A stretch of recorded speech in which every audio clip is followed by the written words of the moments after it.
I'm going to be solving question 73 from the night textbook. This question says, prove that the expression for x of t in equation 15.55, written here, is a solution to the equation of motion for a damped oscillator, equation 15.54, which is written down here.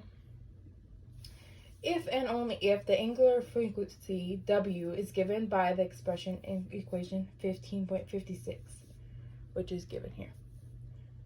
So this question is going to be heavily based on calculus with a lot of math that I leave out just for the interest of time. But let's just go into the concepts and principles of this equation real quick. So first, we have this equation here. This is derived by the mechanical energy in a real oscillating system that decreases during the oscillations because of external forces such as drag force.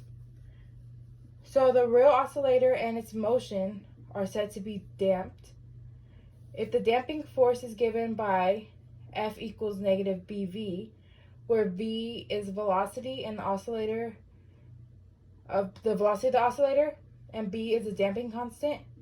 Then the displacement of the oscillator is going to be given by this equation here. And then this equation is just simply the angular frequency of a damped oscillator, and this is going to be the angular frequency of an undamped oscillator. And this just shows the motion of the undamped oscillator.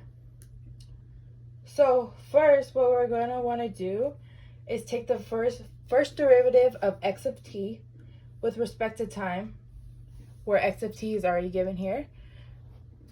So that's going to look something like this. This is what taking the first derivative looks like, and then you work it out and you get something that looks like this.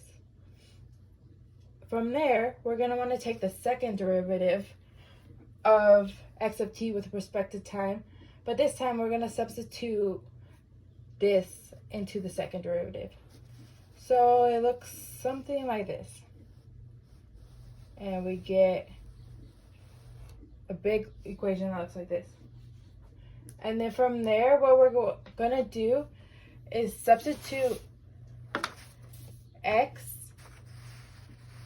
the first derivative, and the second derivative that we've already figured out into the equation given here, this equation.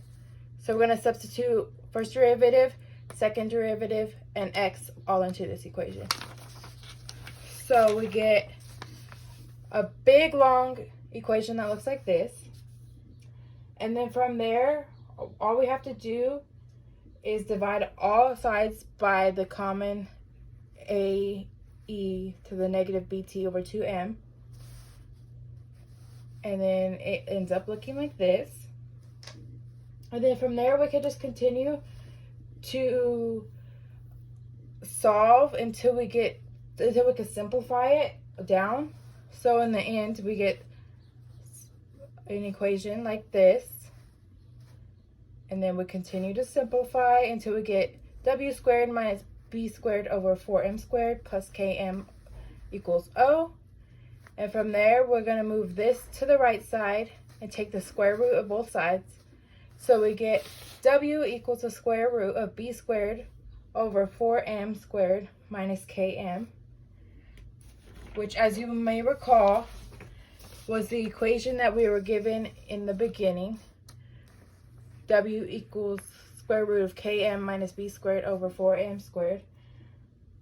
That's proving that this is the solution to this equation.